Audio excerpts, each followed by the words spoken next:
پارہ نمبر 26 آیہ کریمہ نمبر 45 نحمدہ ونصلی ونسلم علی رسولہ الکریم اما بعد فاعوذ باللہ من الشیطان الرجیم بسم اللہ الرحمن الرحیم نحن اعلم بما یقولون وما انت علیہم بجبار فذکر بالقرآن من یخاف وعید صدق اللہ العظیم۔ نحن ہم عالم بہت خوب جانتے ہیں بما یقولون جو کچھ یہ کہہ رہے ہیں، وما اور نہیں انتا آپ علیہم پر اور نہیں ہے آپ پر بجبارین ان کو جبرن زبردست مسلمان بنانا۔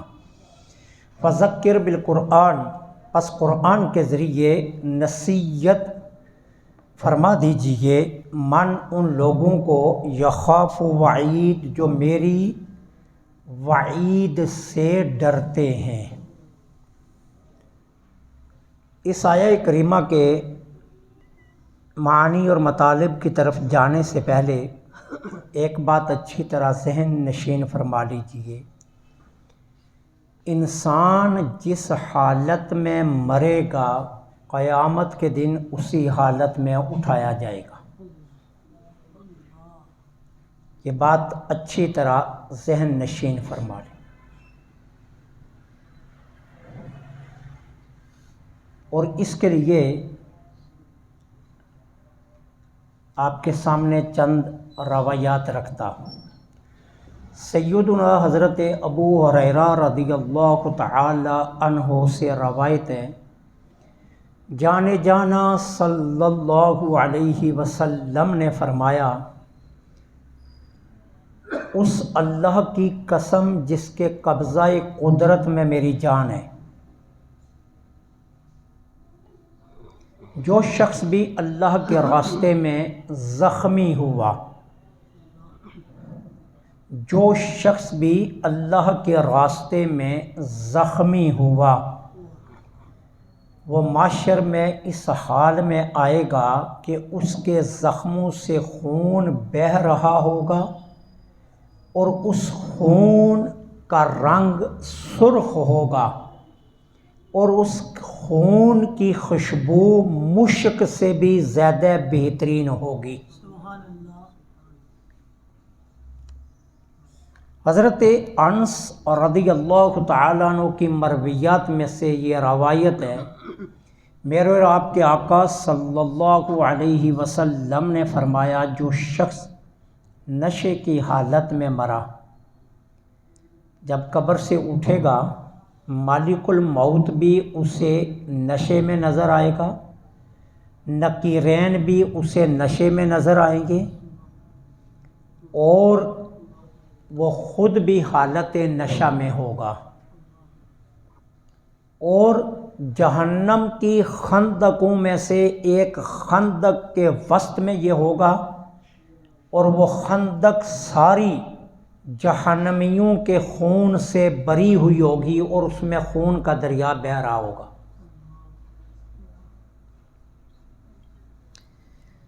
حضرت عبداللہ بن عباس رضی اللہ تعالی عنہما کی مرویات میں سے یہ روایت ہے، فرماتے ہیں حجۃ الوداع کے موقع پر حضور کے قیادت میں جب ہم نے حج کیا تو میدان عرفات میں ایک شخص کو اس کی اونٹنی نے گرا دیا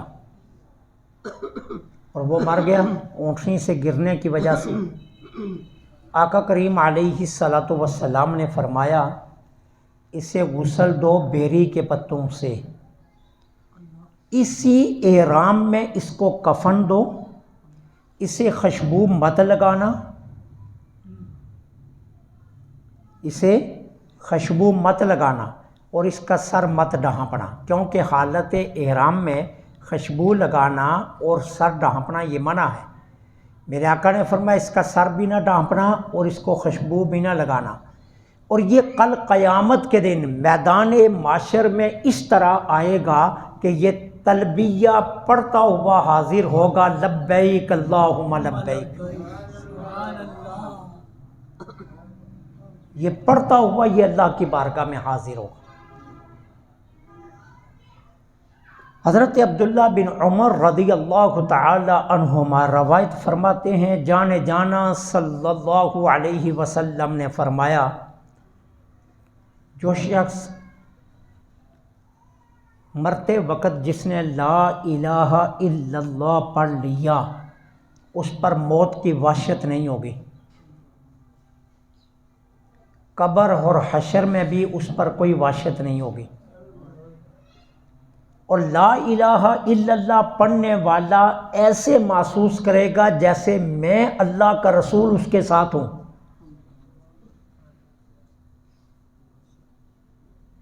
اور وہ قبر سے اس حال میں اٹھے گا کہ اپنے سر کی سے مٹی کو جھاڑ رہا ہوگا اور ساتھ لا الہ الا اللہ پڑھ رہا ہوگا، اور ساتھ کہہ رہا ہوگا، یا اللہ ساری تعریفیں تیرے لیے جس نے مجھ سے غم کو دور کر دیا۔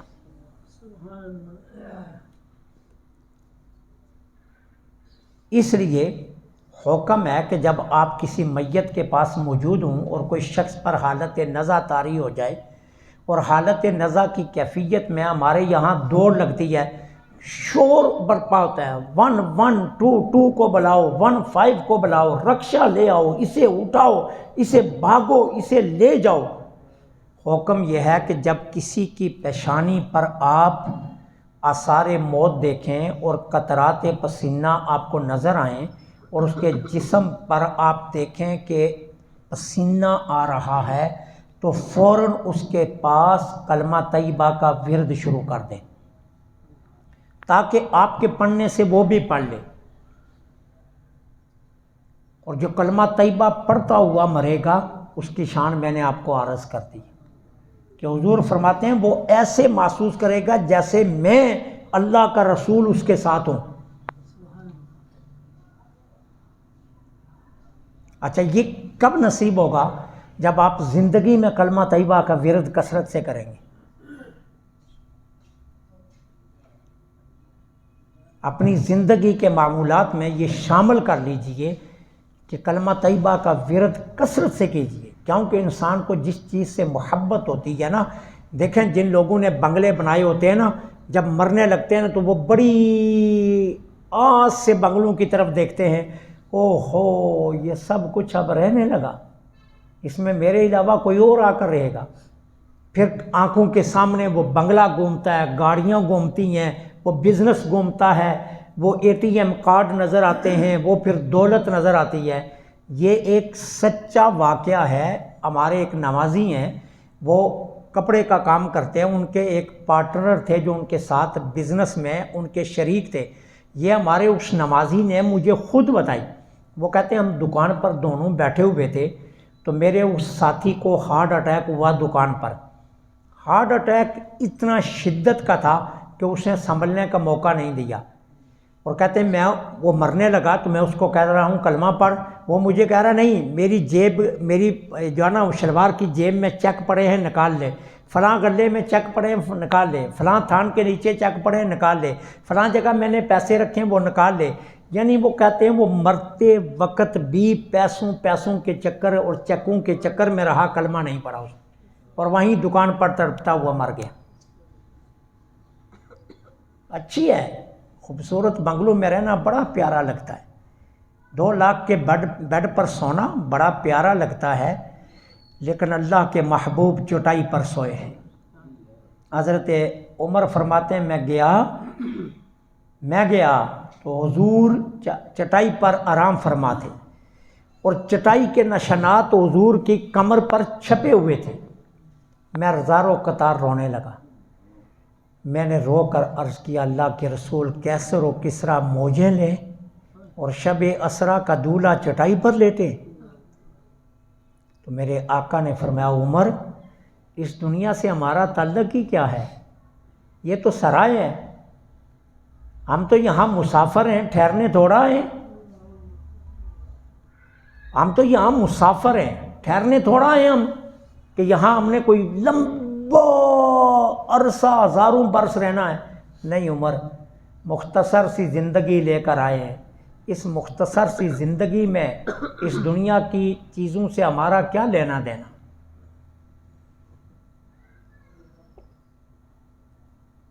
آج دولت نچھاور کی جاتی ہے، بنگلے بنانے میں، کوٹھیاں بنانے میں، 2-2 3-3 لاکھ کا واش روم بن رہا ہے، پتہ نہیں کیا تماشا لگا ہوا ہے اس دنیا کے ساتھ۔ اور دنیا کے حریص ہائے پیسہ ہائے پیسہ ہائے پیسہ، بس اس کے علاوہ کوئی اور زبان پر لفظ ہی نہیں ہے۔ تو پھر جاتے ہوئے پھر پیسہ پیسہ۔ اور اگر زندگی میں کلمہ طیبہ سے محبت کرو گے، کلمہ طیبہ کا ورد کثرت سے کرو گے، کلمہ طیبہ کے ساتھ اپنا رشتہ جوڑ کر رکھو گے، اور یہ اپنی زبان پر بار بار ورد جاں بنا لو گے، تو نتیجہ کیا ہوگا؟ مرتے وقت بھی کلمہ نصیب ہوگا۔ کیونکہ جس چیز سے زیادہ محبت ہوتی ہے نا، پھر انسان آخری دم اسی کی طرف دیکھتا ہے، آخری وقت انسان پھر اسی کی طرف انسان کا دھیان جاتا ہے۔ تو کلمہ طیبہ جس نے بے وقت آخر کلمہ پڑھ لیا، میرے آقا فرماتے ہیں نہ موت کی وحشت ہوگی، نہ حشر میں، نہ قبر میں وحشت ہوگی، اور وہ اپنے آپ کو ایسے محسوس کرے گا جیسے اللہ کے رسول اس کے ساتھ ہیں، اور وہ قبر سے اس طرح اٹھے گا کہ اپنے سر سے مٹی جھاڑ رہا ہوگا، کلمہ پڑھ رہا ہوگا، اور ساتھ کہہ رہا ہوگا یا اللہ ساری تعریفیں تیری جس نے غم مجھ سے دور کر دیا۔ تو جس حال میں کوئی مرے گا اسی حال میں اٹھایا جائے، قیامت کے دن اسی حال میں اللہ کی بارگاہ میں وہ پیش کیا جائے گا۔ اب اللہ تعالی عز و جل فرماتے ہیں نحن اعلم بما یقولون، ہم بہت خوب جانتے ہیں جو کافر یہ آپ کو کہہ رہے ہیں، یہ جو کافر آپ کے متعلق محبوب کہہ رہے ہیں نا، کوئی آپ کو ساحر کہہ رہا ہے، کوئی جادوگر کہہ رہا ہے، کوئی جھوٹا، کوئی کچھ کہہ رہا ہے، ہم خوب جانتے ہیں کون کیا کہہ رہا ہے۔ آپ کو ان کی باتوں پر رنجیدہ خاطر ہونے کی ضرورت نہیں ہے، آپ کو گھبرانے کی ضرورت نہیں ہے، آپ کو غم زدہ ہونے کی ضرورت نہیں ہے، ہم خوب جانتے ہیں کون کیا کہہ رہا ہے، ہمیں سب معلوم ہے۔ وما انت علیہم بجبار، آپ پر ان کو زبردستی مسلمان بنانے کی ڈیوٹی نہیں ہے۔ جبار عربی میں کس کو کہتے ہیں؟ کسی شخص سے اس کی مرضی کے خلاف، کسی شخص سے اس کی مرضی کے خلاف اپنی طاقت اور قوت کے ذریعے ایسا فعل صادر کروانا جس کو وہ ناپسند کرتا ہے اور وہ کرنا نہیں چاہتا، اس کو عربی زبان میں جبر کہتے ہیں۔ آپ پر جبرن کسی کو مسلمان بنانا یہ آپ کی ذمہ داری ہے۔ اور یہاں یہ بات یاد رکھیے، لوگ اس آیت کو لے کر کہتے ہیں دیکھیے جی وہ تو جبر کر ہی نہیں، وہ تو کسی کو کلمہ پڑھا ہی نہیں سکتے، اللہ کہتا ہے آپ کے ذمہ نہیں ہے۔ اور اس آیت کا دوسرا ترجمہ پتہ ہے کیا بنتا ہے؟ اللہ بھی کسی کو جبرن مسلمان نہیں بناتا، اللہ بھی جبرن کسی کو مسلمان نہیں بناتا، یہ اللہ کا قانون ہے، اللہ بھی کسی کو جبرن مسلمان نہیں بناتا۔ اللہ کیا کرتا ہے؟ انسان اپنے لیے جو عمل پسند کرتا ہے نا، اللہ ویسے عمل اس کے لیے پیدا کر دیتا ہے۔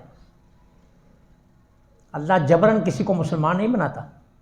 آپ کے دل میں ذوق پیدا ہو گیا نا نماز کا، تو اللہ آپ کے لیے نماز کے راستے کھولتا جائے گا، خود بخود دوست نمازی مل جائیں گے، ملنے والے نمازی مل جائیں گے، گھر میں نماز کی باتیں شروع ہو جائیں گی، ماحول نماز والا مل جائے گا، جب آپ کا توجہ اس طرف ہو جائے گی۔ اور اگر آپ کی توجہ نہ پڑھنے کی طرف گئی نا، تو ایسے ہی اسباب مل جائیں گے، دوست ایسے آ جائیں گے، این اذان شروع ہو گئی، کوئی مہمان آ گئے، مہمان کیسا؟ اس کو 1000 بار بھی کہا چلو نماز پڑھنے کے لیے، اور یار ٹھہر جا میں نے جلدی جانا ہے، کوئی نہ کوئی بہانہ بن جائے گا، آپ کی نماز رہ جائے گی۔ دکان پر کھڑے ہیں، گاہک آ گئے، اب اس کو فارغ کروں، اس کو فارغ کروں، اس کو فارغ کروں، وہ اسی چکر میں نماز چلی جائے گی۔ کارخانے میں بیٹھے ہیں، کارخانے میں کوئی کام ایسا پڑ گیا ہے، آپ کہیں بزنس پر ہیں، کہیں کسی اور جگہ پر ہیں، کسی شادی میں ہیں، کسی فنکشن میں ہیں، حالات ایسے بن جائیں گے۔ میں کل ہی پڑھ رہا تھا، ایک بزرگ تھے تو انہوں نے اپنے مریدین کو کہا تھا کہ دیکھنا میرے پاس آنا ہے نا تو سفر میں تمہاری نماز نہیں رہنی چاہیے، اور گاڑی والے کو کہو گاڑی روک نماز کے لیے۔ اگر وہ گاڑی نہیں روکتا تو اسے کہو نہیں مجھے اتار دے، میں دوسری گاڑی پر آ جاؤں گا، لیکن میں نے نماز نہیں چھوڑنی۔ تو کہتے ہیں ان بزرگوں کے ایک مرید تھے، تو اسی طرح سفر سے آ رہے تھے، تو انہوں نے ڈرائیور کو کہا گاڑی روک، میں نے نماز پڑھنی ہے۔ ڈرائیور نے کہا نہیں میں نے تو وقت پر پہنچنا ہے، میں نے گاڑی نہیں روکنی۔ تو وہ جو تھے نا ان کے مرید، انہوں نے اپنے شیخ کا تصور کر کے کہا اے شیخ دیکھ لو میں مجبور ہوں، میں اس کو کہہ رہا ہوں یہ نہیں روکتا۔ کہتے ہیں اگلے ہی لمحے گاڑی خراب ہو گئی، گاڑی رک گئی، انہوں نے نماز پڑھی، اتنی دیر میں وہ دیکھتے رہے، ان کو خرابی نظر نہیں آئی، وہ نماز پڑھ کر واپس گاڑی میں بیٹھے، انہوں نے سلام مارا، گاڑی سٹارٹ ہو گئی۔ آپ ارادہ پختہ کریں، آپ ارادہ مصمم کریں، اللہ آپ کے لیے وہی عمل پیدا کر دیتا ہے۔ تو اللہ بھی کسی کو جبراً مسلمان نہیں بناتا، اللہ بھی زبردستی کسی کو مسلمان یا کافر نہیں بناتا۔ انسان جیسے اعمال سوچتا ہے اللہ ویسے اس کے لیے پیدا کر دیتا ہے۔ آپ رات کو سوچ کر فیصلہ کر کے سوئیں کہ میں نے فجر جماعت سے پڑھنی ہے، اللہ اسباب ایسے بنا دے گا آپ جماعت سے ہی پڑھیں گے۔ اور اگر آپ رات کو ہی سوچ کر بیٹھے کہ یار آج میں نے نیند پوری کرنی ہے، آخری ٹائم پر جب جاتے جاتے 10 منٹ رہتے ہوں گے اٹھ کر نماز پڑھ لوں گا، تو پھر 10 منٹ کے رہتے ہوں گے تبھی آنکھ کھلے گی۔ آپ مصمم ارادے جب کرتے ہیں تو اللہ تعالیٰ ویسا آپ کے لیے پیدا کر دیتا ہے، اللہ بھی کسی پر جبر نہیں فرماتا۔ اب صحابہ کرام نے حضور کی بارگاہ میں عرض کیا اللہ کے محبوب صلی اللہ علیہ وسلم آپ ہمیں اللہ کی وعید سے ڈرائیں۔ ایک ہوتی ہے وعید اور ایک ہوتا ہے وعد، یہ دو الگ الگ چیزیں۔ وعید کس کو کہتے ہیں؟ عذاب کی خبر کو، عربی زبان میں وعید کہتے ہیں عذاب کی خبر کو، اور وعد کہتے ہیں ثواب کی خبر کو۔ جو ثواب کی خبر ہوتی ہے اس کو وعد کہتے ہیں، جو عذاب کی خبر ہوتی ہے اس کو وعید کہتے ہیں۔ تو صحابہ نے عرض کیا حضور آپ ہمیں اللہ کی وعید سے ڈرائیں۔ کیا مطلب؟ اللہ نے جو جو عذاب بیان کیے ہیں آپ وہ ہمارے سامنے ارشاد فرمائیے تاکہ ہمارے دلوں میں خوف پیدا ہو اور ہم اپنے رب کی عبادت ذوق و محبت سے کریں۔ تو پھر اللہ تعالیٰ نے اس آیت کا آخری حصہ نازل فرمایا فذکر بالقرآن۔ محبوب آپ قرآن سے نصیحت ان کو نہ دیجیے جو گالیاں دیتے ہیں، آپ قرآن ان کے سامنے نہ پڑھیے جو راستے روکتے ہیں، آپ قرآن ان کے سامنے نہ تلاوت کیجیے جو گڑھے کھودتے ہیں، آپ ان کے سامنے قرآن نہ پڑھیے جو دروازے بند کر لیتے ہیں، آپ ان کے سامنے قرآن نہ پڑھیے جو جب آپ قرآن پڑھنے لگتے ہیں تو وہ شور و غل اٹھاتے ہیں، آپ ان کے سامنے قرآن نہ پڑھیے جو قرآن کی طرف توجہ ہی نہیں دیتے۔ یہ جو آ کر بیٹھ کر آپ سے کہہ رہے ہیں نا ہمیں رب کا قرآن سنا کر وعید سنائیے، محبوب قرآن سے نصیحت ان کو دیجیے کیونکہ یہ نصیحت لینے کے لیے آئے ہیں۔ فذکر بالقرآن، انہیں قرآن سنائیے جو ذوق و محبت لے کر آئے ہیں کہ اللہ کے محبوب آپ ہمیں قرآن سنائیے۔ تو فرمایا قرآن سے ان کو نصیحت کیجئے من یخاف وعید، جو میری وعید سے ڈرتے ہیں۔ حضرت قتادہ رضی اللہ تعالیٰ عنہ کے متعلق آتا ہے کہ حضرت قتادہ دعا مانگا کرتے تھے ہر نماز کے بعد، اے اللہ ہمیں ان لوگوں میں کر دے کہ جو تیری وعید سے ڈرتے ہیں اور جو تیرے وعد کی توقع رکھتے ہیں۔ حضرت قتادہ ہر نماز کے بعد یہ دعا مانگا کرتے تھے، اے اللہ ہمیں ان لوگوں میں کر دے کہ جو تیری وعید سے ڈرتے ہیں اور جو تیرے وعد کی توقع رکھتے ہیں، یعنی ڈرتے ہیں کہ اللہ تعالیٰ کہیں ناراض نہ ہو جائے، لیکن توقع رکھتے ہیں کہ وہ راضی رہے گا۔ تو حضرت قتادہ یوں ہر نماز کے بعد دعا مانگا کرتے تھے۔ اللہ تعالیٰ قرآن فہمی کی توفیق عطا فرمائے۔ وما علینا